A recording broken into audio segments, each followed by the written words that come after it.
Ketemu lagi di Mister Tukul Jalan-Jalan. Dan saya sekarang berada di daerah objek wisata Dieng, Banjarnegara. Nah, seperti apa kondisi ada di sini? Dan ini terkenalnya Tanah Kayangan. Seperti apa objek wisata legenda Banjarnegara?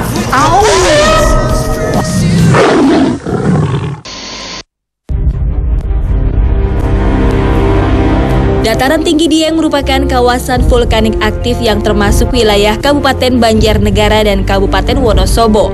Nama Dieng berasal dari bahasa Sanskerta, yaitu Di yang berarti tempat dan Hyang yang berarti sang pencipta. Namun penduduk Dieng sendiri sering mengartikan kata Dieng dari bahasa Jawa, yaitu Edi yang berarti cantik dan Aeng yang berarti aneh. Mereka berpendapat bahwa Dieng merupakan tempat yang sangat indah namun penuh dengan keanehan. Hal ini mungkin disebabkan karena Dieng memiliki banyak tempat-tempat yang mengandung legenda dan mitos. Salah satu lokasi yang syarat dengan mitos adalah Kawah Sikidang. Menurut legenda para leluhur Dieng, Kawah Sikidang berasal dari cerita seorang ratu yang lahir dan besar di dataran tinggi Dieng. Pada suatu hari, Ratu Sinta Dewi akan dilamar seorang pangeran Kidang Garungan yang katanya kaya raya dan tampan. Namun ternyata Ratu kecewa karena pangeran yang akan dinikahinya merupakan sosok manusia berkepala kijang. Ratu mencari cara untuk menolak lamaran pangeran Kidang Garungan dengan memberikan syarat untuk dibuatkan sumur yang besar dan dalam. Pangeran pun memenuhi permintaannya. Ketika pekerjaan pangeran Kidang Garungan hampir selesai, Ratu menyuruh para pengawalnya untuk menimbun pangeran yang masih ada di dalam sumur. Pangeran pun marah dan mengerahkan segala kesaktiannya untuk keluar dari sumur. Pangeran yang sakit hati ini akhirnya mengutuk keturunan Ratu Sinta kelak akan berambut gembel. Bekas sumur pangeran Kidang Garungan itulah yang menjelma menjadi Kawah Sikidang. Seperti apa sekarang keadaan Kawah Sikidang tersebut, Mister Tukul akan menelusurinya bersama seorang wanita cantik.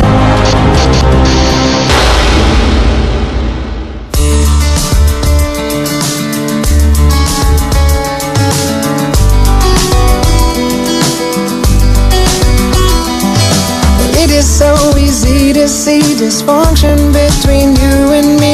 We must free up these tired souls before the sadness kills us. Ih, dingin banget pemirsa. Nih aku lagi duduk-duduk di daerah kawasan Sikidang. Pengennya sih enaknya kalau lagi dingin-dingin gini ada cowok ganteng yang nemenin gue di sini. Pangeran berkuda gitu loh. Pastinya kayaknya oke banget. Terasa di Eropa. Terasa di Swiss gitu dan dingin banget. Hah? Ada kuda pemirsa. Kuda putih. Pangerannya kayaknya juga keren tuh. Wah, coba mau ke sana ah. Siapa tahu dapat pangeran keren di sini. Kesana yuk. Ih, dingin banget.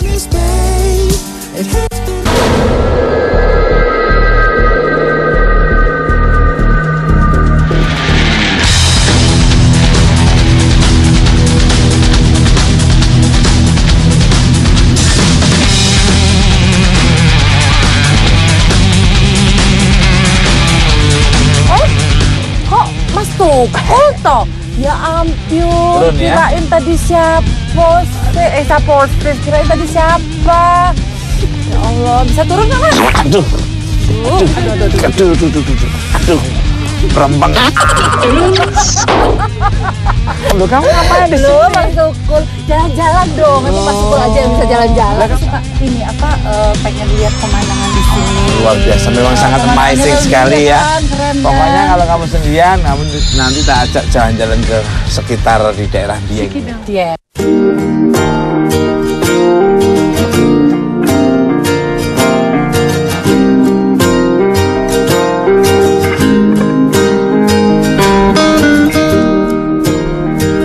Di daerah wisata Dieng ini legenda sangat banyak sekali. Oh, Apalagi gitu ya? di Kawah Sikidang ini. Wow, pasti ada legendanya ya. Pemirsa. ya, Oh, kebetulan. ini. Bapak, maaf. Aduh, dengan Pak siapa nih? Pak Rusmanto. Pak Rusmanto lah, Pak ini Rusmanto. sahabat saya. Kabar, Pak Baru ketemu Rusmanto. lagi. Baik. Ya, oke. Nah, pemirsa, seperti apa kronologis atau cerita legenda Kawah Sikidang ini mungkin Pak Rusmanto akan menceritakan nih. Mbak Lia ini biar paham nih, Mbak Lia pengen tahu. Iya, pengen Monggo. tahu kisah legendanya tuh kayak apa sih daerah kawasan Sikidang ini pengen. Kijang itu kan hewan. Oh iya, Kijang itu kan. Kijang ya, iya. Kijang itu larinya kan loncat-loncat. Iya. Tapi makannya daun pupus. pupus tuh. Daun pupus tuh apaan Daun tuh? pupus. Daun pupus itu kan. Oh, iya. Yang empuk-empuk itu ya. Itu nilai lebihnya seperti ini kan. Jadi orang itu harus punya cita-cita yang tinggi. Ya harus, sih. come true ya, betul. Tapi harus berserah diri pada yang Maha Kuasa. iya, Mupus, pasrah sama yang Maha Kuasa ya. Bang Rusmanto, Ya. pernah kejadian apa aja di kawah ini? Sikidang. Sikidang. Makanya kan misterinya. misterinya ya. Ya, apa itu? Misalnya kan dulu kan kawas Sikidang kan nggak loncat-loncat. Ini biasanya kan pindah-pindah. Kawahnya pindah-pindah. Kemarin di depan situ pindah lagi ke sana. Nanti bisa pindah lagi ke tempat yang lain. Oh iya Mbah, katanya denger-dengar daerah kawasan Sikidang ini ada anak rambut apa? Rambut gembel. ya? Ya, di Bener sini, nggak itu gimana daerah itu? sini banyak anak-anak gembel. Maksudnya gimana sih rambut gembel gitu? Itu anak rambut gembel itu kan titipan dari Burung Ratu Pantai Selatan Oh, yang diamanahkan kepada beliau yang Temenggong DT, penguasa Cape Gunung Dieng. Nah, pemirsa, sebelum kita dipertemukan oleh anak yang rambut gembel, Gembel. kita mau nanya ke Mbah Rusmanto ya. Ada beberapa macam rambut gembel tuh kayak ada Iya. berapa banyak macam, Mbah? 3 jenis ya yang, Oh, ada 3 yang jenis. sering muncul kan. Ada gembel jagung, Gembel jagung, Gembel jagung. joto, Gembel apa? joto, joto. terus Joto. gembel pari. Apa itu gembel joto itu, Mbah? Gembel joto itu besar tapi banyak. Oh, besar tapi banyak pemirsa. Tapi kalau gembel jagung besar Kecil. tapi satu. Oh, besar tapi satu. Kalau yang gembel pare? Seperti itu, satu kepala jadi gembel semua tapi kecil-kecil. Oh, Itu ada itu gitu. gembel pari.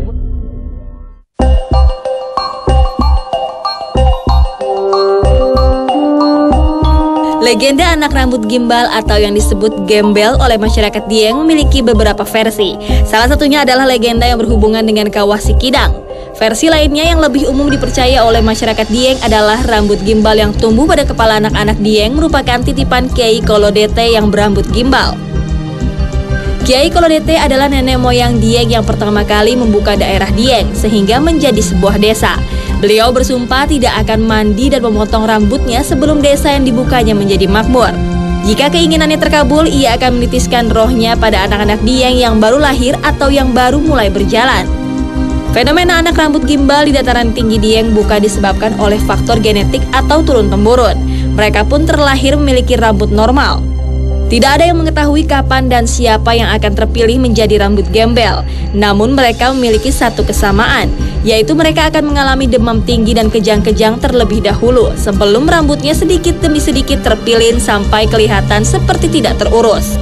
Rambut gimbal tersebut akan hilang jika sang anak gembel diruat dengan memenuhi permintaan sang penunggu rambutnya. Permintaan tersebut diberitahukan kepada anak melalui mimpinya. Penduduk Dieng sangat menghormati anak-anak rambut gembel dan selalu memenuhi keinginan mereka. Sehingga anak-anak rambut gembel ini sering dijuluki raja atau ratu tanpa mahkota.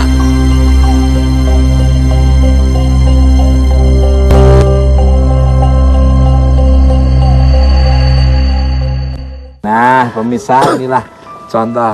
Sini. Rambut gembel ini di sebelah saya. Ini sebenarnya yang Ini gembel pare ini. Gembel Oh, ini pare. gembel pare. Ini Ini gembel jodoh. Oh, Gembel apa? Jodoh. joto. Oh, ya kayak gini. Ya Allah. Ini asli. Asli bukan buatan. Oh, ini bukan buatan. Buatan. Asli dari lahir apa bagaimana? Bukan, ini kan munculnya sudah umur 2 tahun, 1 tahun. Tapi ini keramas nggak sih? Ya, keramas tetap Oh, keramas, tetap tapi keramas tidak tuh. bisa lepas. Oh, nggak bisa lepas. Oh gitu. Oh, kalau yang ini kan kayak yang apa penyanyi apa tuh? Bob Marley. Bob Marley. itu Nah, yang kalau yang asli. ini nih Betul. pemirsa unik banget nih kayak rambut dikepang nggak jelas. Iya. Red one that I could say that. Namanya siapa? Rizky, kelas berapa? Kelas 5. Oh, kan ngerawatnya rambut ini gimana kamu? Oh, nggak pernah sisiran dong berarti. Nih yang ini. Gimana Ini namanya siapa? Sartono. Masa yang perempuan namanya Sartono. Sartono?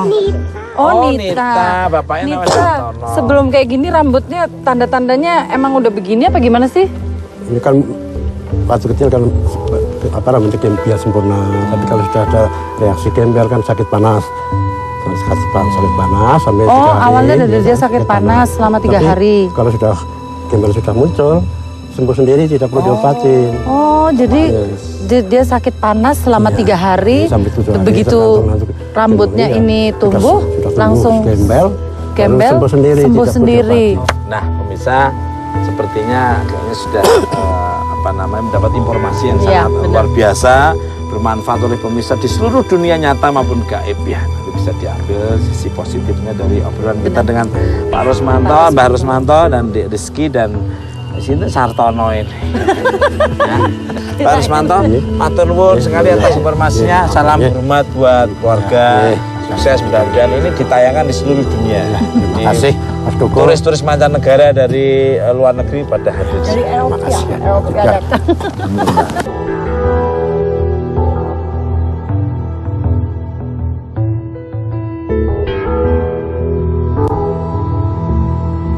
Pemirsa, sebelum melanjutkan perjalanan, Mr. Tukul ingin melihat dari dekat lubang kawah besar yang ada di kompleks Kawah Sikidang ini.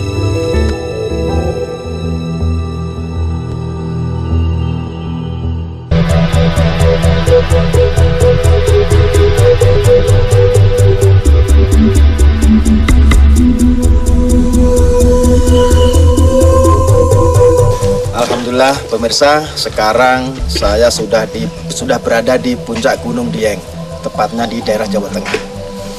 Kalau saya lihat, sekarang saya berada di persimpangan ada 3 gua. Yang satu Gua Semar, Gua Sumur, dan satunya Gua Jaran. Oke pemirsa, saya coba cari di sini ada informasinya siapa ya, mungkin juru kuncen di sini atau siapa. Nah, saya cari coba di sini. Nah, ini ada orang pemirsa. Assalamualaikum. Salam.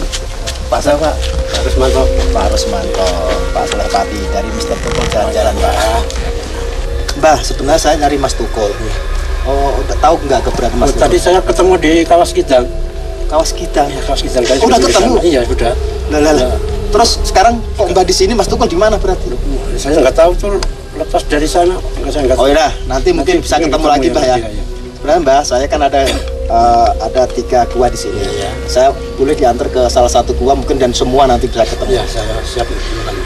Ke Gua Semar dulu barangkali ya. Gua Semar dulu yang tertua, nanti ke Gua Sumur baru Gua Jaran. Oh gitu. Ayo, Mbah, monggo, Mbah. Ya.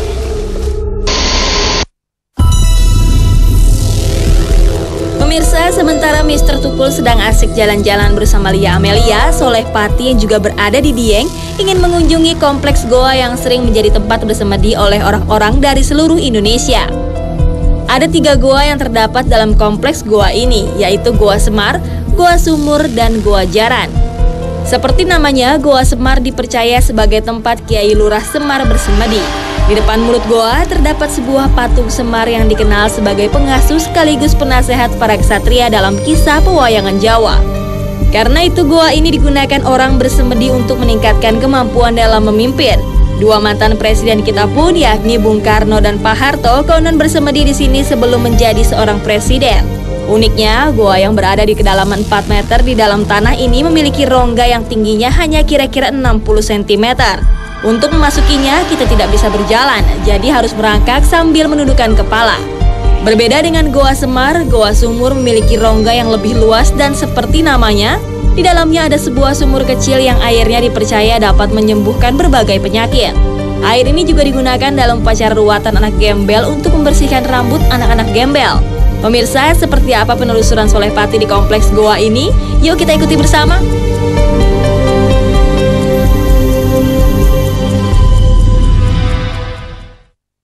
Masih jauh, Mbah? Dekat ini. Oh, ini.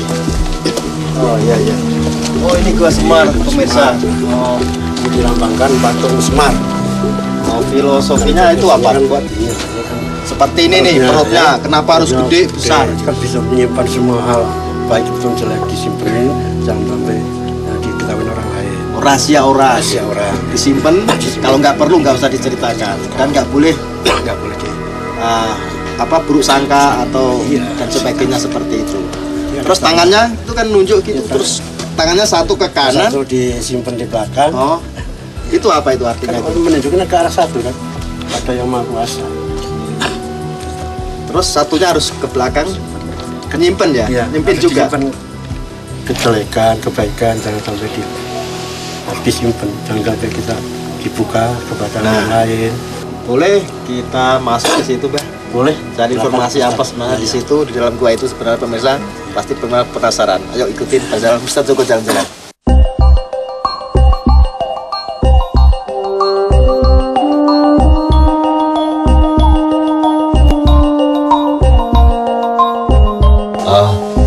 Boleh tanya, Mbah? Iya, boleh. Gua ini mulai kapan terbentuknya? Ketemunya gitu, Mbah? Ini kan alam, jadi mulai ketemunya itu zamannya Pak Bung Karno, Soekarno ketika jadi Soekarno sering belum jadi presiden pertama di sini. Sama Soeharto juga waktu belum jadi presiden berpangkat letkol sudah pertama di sini. Kalau Mbah sendiri sejak kapan, Mbah? Saya ditugaskan sama beliau yang Begawan ini mulai tahun 2000. 2000 ya? Berarti udah 12 tahun. Ya. Kalau Mbah sendiri pernah mengalami kejadian mistis nggak? Mungkin penampakan atau apa yang terjadi di sini, mungkin suara dan sebagainya. Kalau saya sudah 12 tahun tidak pernah diberi penampakan, tidak pernah diberi bisikan, tidak mimpi juga. Tapi tamu-tamu yang datang ke sini sering diberi penampakan. Seperti apa itu penampakannya? Kemarin orang dari Bekasi, Pak Haji Agus. Dari Jakarta ya? Terus di depan pintu sudah ada harimau hitam. Saya buka pintu terus dia nusul ke saya, ngikutin di belakang saya. Tapi satu rombongan yang lihat hanya Pak Agus sendiri. Bahkan Bapak sendiri nggak ngelihat? Saya nggak lihat sendiri.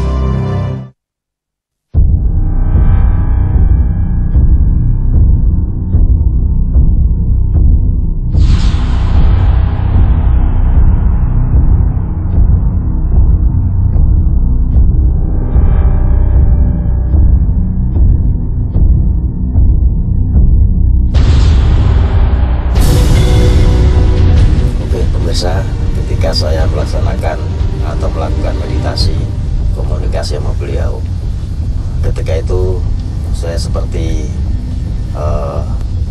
Roko Sukmo ya.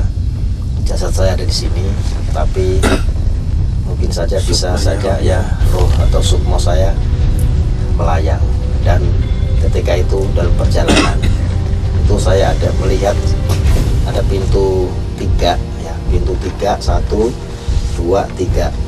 Itu mungkin gua yang kita ada sekarang di Gua Sumur, Gua Semar, terus ada Gua Sumur dan satunya Gua Jarak di situ. Ketika ini saya dilepas seseorang yang itu berpakaian putih-putih, agak gemuk, wajahnya bersih, dan mungkin saya sikapi hampir seperti ini sosoknya. Hampir seperti ini, cuma itu putih semua, rambutnya juga putih, perutnya agak gede. Terus dia menunjuk saya, menunjuk ke arah sana dengan tangan seperti ini nih, menunjuk gitu. Oke, Mbak Rusmanto, mungkin cukup segini di sini dulu, soalnya ini udah keburu mau maghrib, nyari Mas Tukul. Monggo Mbak.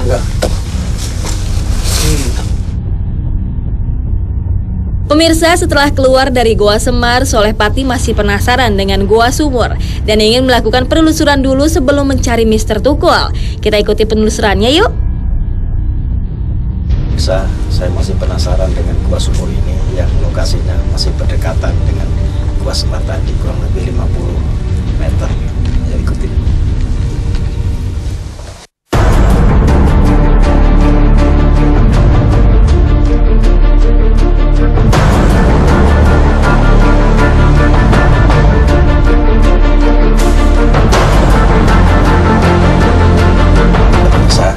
Ketika saya mengambil air tadi, seperti ada ombak yang begitu halus ya, tenang begitu halus, seperti ada selendang putih terus melambai gitu, seakan-akan selendang itu putih menutupi daripada air itu yang menggenang di gua ini. Yang saya temui ketika saya dapat di sini yaitu utusan dari Kanjeng Ratu Pantai Selatan yang memang kalau berada di sini beliau berubah nama menjadi Dewi Kumalasari. Ya, kalau ini air ini yang saya rasakan memang jernih dan bersih, dan rasanya sedikit seperti madu ya. Dan juga air ini bisa untuk mengeramasi atau memandikan yaitu anak-anak gembel yang berambut gembel tadi itu. Oke pemirsa, saya akan mencari Mas Tukul. Sebenarnya sekarang ada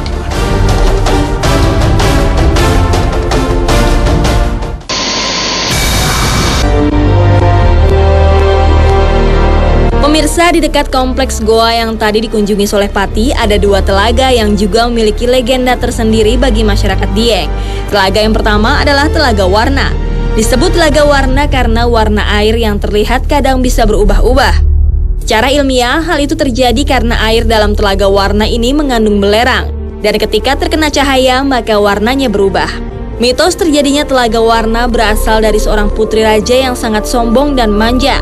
Suatu hari sang raja memberinya hadiah sebuah kalung yang dibuat dari emas dan permata pemberian rakyatnya. Namun putri tidak senang dengan kalung itu dan melemparnya ke lantai di depan semua rakyatnya. Melihat kejadian itu, sang ratu sedih dan menangis. Rakyat pun ikut menangis sedih melihat ratunya bersedih. Tak lama kemudian muncul air dari dalam tanah yang juga ikut menangis. Lama-kelamaan air dalam tanah semakin tinggi dan membanjiri seluruh kerajaan dan berubah menjadi sebuah telaga. Konon perubahan warna pada Telaga Warna disebabkan oleh pancaran dari kalung putri yang ada di dasar telaga. Tepat di samping Telaga Warna ada sebuah telaga lagi yang bernama Pengilon. Pengilon diambil dari bahasa Jawa yang artinya bercermin. Telaga Pengilon memang lebih kecil dari Telaga Warna, namun airnya lebih jernih. Air yang jernih ini dipercaya bisa memantulkan isi hati seseorang. Masyarakat Dieng percaya jika hati kita bersih, maka wajah yang dipantulkan oleh Telaga Pengilon akan terlihat tampan atau cantik. Tapi sebaliknya akan terjadi jika hati kita busuk. Di samping airnya yang jernih, pemandangan di sekitar telaga pun sangat indah. Inilah yang membuat Mr. Tukul ingin menghabiskan sore hari bersama Lia Amelia di tepi Telaga Pengilon. Nah pemirsa, sepertinya mereka sudah tiba nih di Telaga Pengilon. Jalan dulu. Nah, apa? Mas, kok dari tadi jalan udah jauh nggak nyampe-nyampe sih? Tenang Kaki aja, udah Kak. pegel nih Mas. Tenang aja kalau jalan sama saya, apalagi di daerah objek wisata yang sangat luar biasa ini. Apa sih namanya? Pasti saya tepati janji saya. Loh, ini namanya Tapi Danau memang Pengilon. Apa tuh Danau Pengilon? Pengilon itu cermin, kita bisa mencerminkan diri ya. Oh, Pengilon kalau tuh kita senyum, cermin. gambar cerminnya senyum. Tapi kalau kita cemberut, nggak mungkin gambar cerminnya nanti tersenyum. Loh, ini pemirsa. Sekarang saya sudah di samping bibirnya Danau Pengilon ini.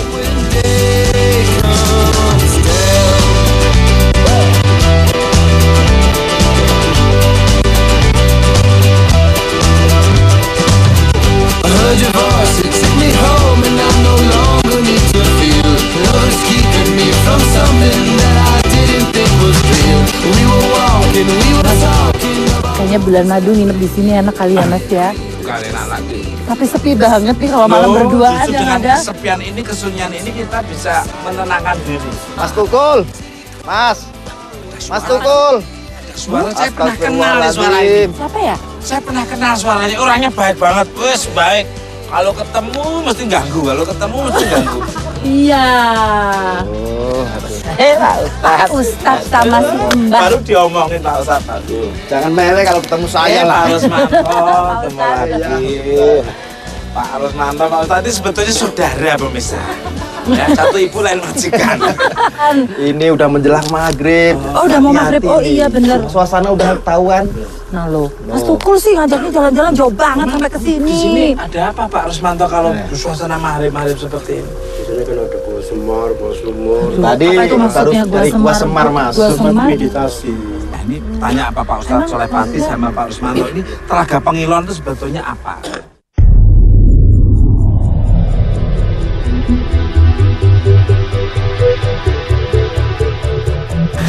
Telaga itu melambangkan kita punya diri kita sendiri. Cerminan jiwa. Cerminan jati diri. Jangan suka menghujat orang lain, menghina orang lain. Dirinya sendiri sudah bentuk dulu. Dan kita harus saling menghormati kepada sesama hidup. Kalau Pak Ustadz Solepati, apa yang dilihat di sekitar energi yang ada di Telaga Pengilon ini Pak? Kalau saya lihat ya, Positif, negatif? Ya, ada dua dimensi atau dua gaib yang memang berseteru Mas. Antara negatif juga positif. Makanya ketika orang bercermin di sini, ketika seseorang itu berniat baik atau jiwanya baik, maka akan menjadi baik pula. Dan ketika negatif yang didasari dengan kekuatan jiwanya, maka sosok yang negatif pun akan mengikuti dia. Nah, ini Pak Rusmanto dan Pak Ustadz Solepati ini. Nah. Katanya di sini ada mitos kalau kita bercermin di telaga ini, Nah, saya bisa berubah cakep lagi kayak lebih cakep Jana Tukar. Coba. Penasaran pemirsa? Apakah saya ini sebetulnya cakep? Ya, apakah ini saya cakep apa jelek?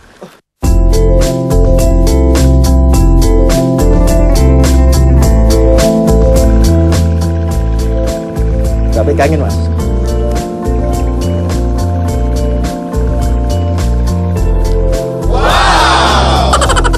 Pemirsa, ternyata wajahnya berubah jadi, ini kan begini nih, ya, jadi cakep, jadi raja ya. Nah, itu tadi seperti apa ini tadi Mbak Rusmanto ini?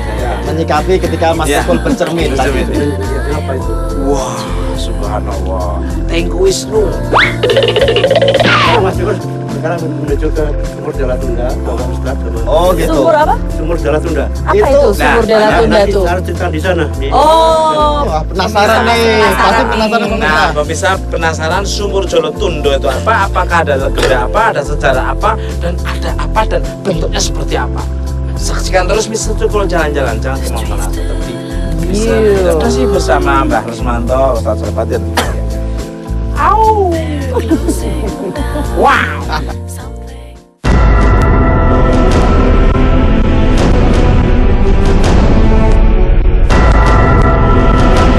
Pemirsa, dalam perjalanan menuju Sumur Jala Tunda, Mister Tukul, Lia Amelia, dan Soleh Pati melewati kompleks candi yang ada di dataran tinggi Dieng ini. Seperti namanya, Dieng juga mendapat julukan Negeri Kayangan. Selain karena suhu udaranya yang sejuk dan alamnya yang indah, kita juga bisa menemukan candi-candi peninggalan agama Hindu, seperti Candi Arjuna, Sri Kandi, Punta Dewa, Sembadra, dan Candi Semar yang berada dalam satu kompleks candi. Para ahli sejarah memperkirakan kelompok candi ini dibuat pada pertengahan abad ke-8 atas perintah dari Raja-Raja Wangsa Sanjaya. Kumpulan candi ini pertama kali ditemukan kembali pada tahun 1814 oleh seorang tentara Inggris yang bernama H.C. Cornelius. Ketika itu Cornelius yang sedang berwisata di daerah Dieng melihat sekumpulan candi yang terendam genangan air telaga. Namun upaya pengeringan telaga baru dilakukan tahun 1856 oleh J. van Kinsbergen. Konon katanya daerah Dieng memiliki lebih dari 400 candi, namun sayangnya kini hanya belasan saja yang tersisa.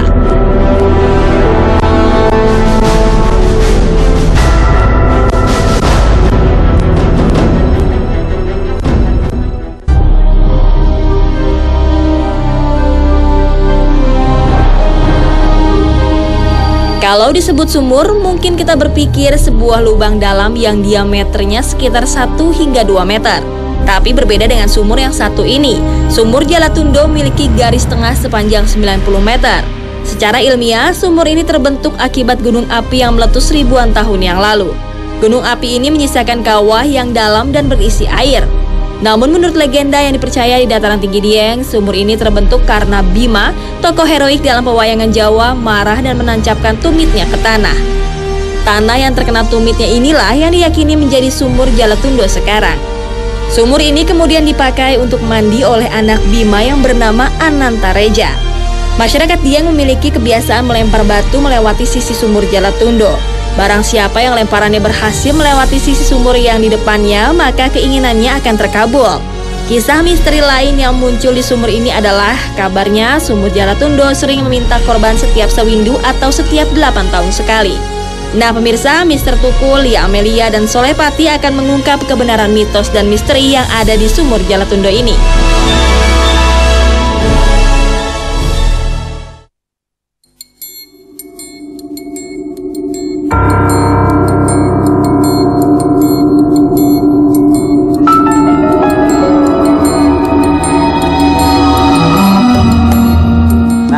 Sekarang saya sudah berada di apa yang sudah dijanjikan oleh Mbah Rusmanto, yaitu di Sumur Jala Tunda atau bahasa Inggrisnya Jala Tunda Well. Monggo Mbah Rusmanto, ini Sumur Jala Tunda itu sebetulnya itu, nah apa sebetulnya Mbak? Ya penemu pertama siapa? Terus ini. Monggo Mbah. Ini kan alam, jadi yang menemu orang sesepuh pada waktu itu. Ini ada mitosnya kan Jala Tunda. Kalau kita minta permohonan sama yang lain jangan ditunda-tunda. Oh. Makanya di sini ada mitos harus lempar batu. Wah, harus sampai apa tuh? Kalau sampai ke ujung nanti permohonan cepat dikabulkan. nah ini boleh dicoba Mas Tukul. Jangan lempar batu sembunyi tangan. Ya, Mbah, ini penasaran Mbah. Ini pengen mencoba lempar batu Mbah. Nyobanya di mana ini, Mas? Nyobanya di mana, Mbak? Lempar batunya di mana? Nggak di sini kan? Oh, di atas. Atas. Oke. Seperti apa? Kita lihat. Penasaran? Ikuti saya.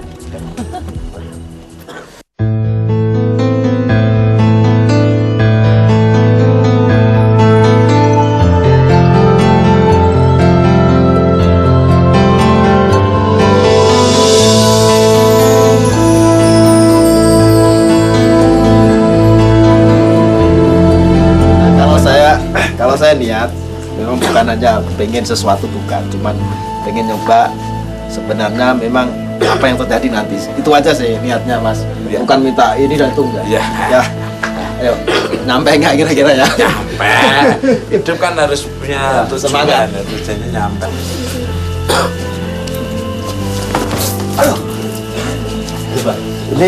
Ini pada hilang semua ini jadinya. Ya, masih di dalam sumur. Belum nyampe. Enggak, itu Harus melewati sumurnya gitu ya? Melewati sumurnya. Itu hilang. Apa? Gelangnya hilang. Gelangnya hilang. Bisa percaya boleh tidak boleh, begitu nembak gelangnya hilang. Gelangnya hilang. Sekarang Ternyata tuh harus melewati sumurnya, bukan masuk ke sumurnya.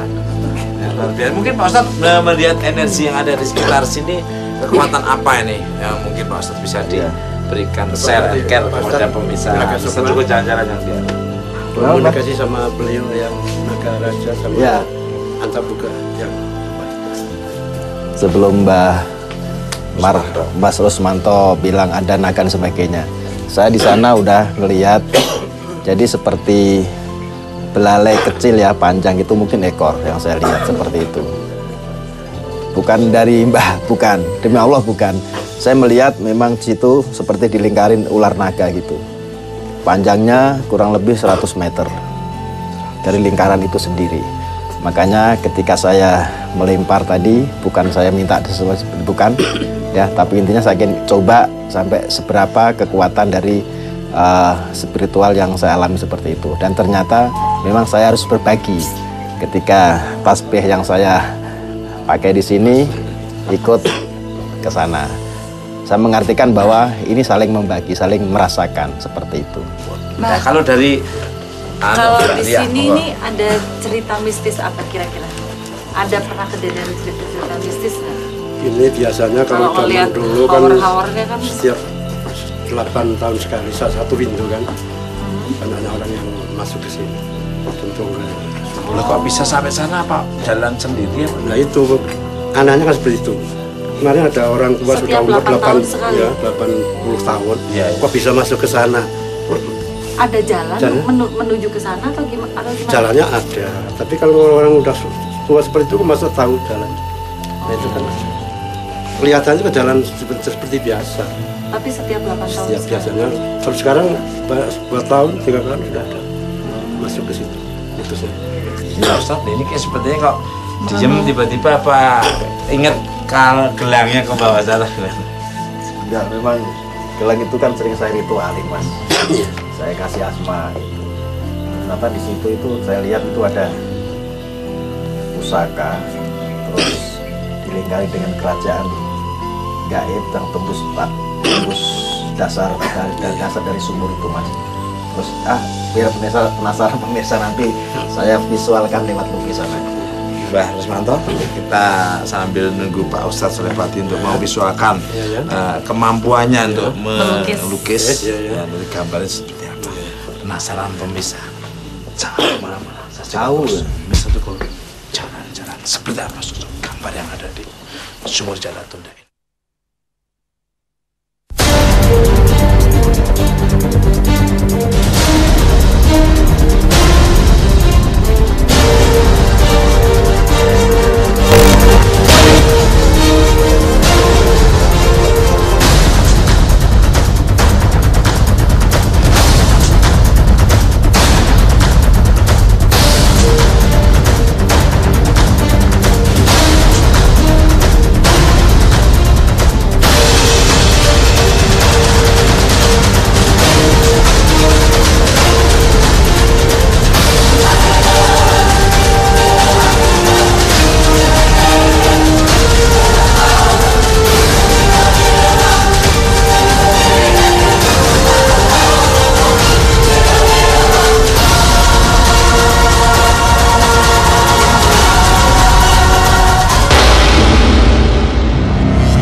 ini hasilnya lukisan. Wes, spektakuler, amazing, incredible.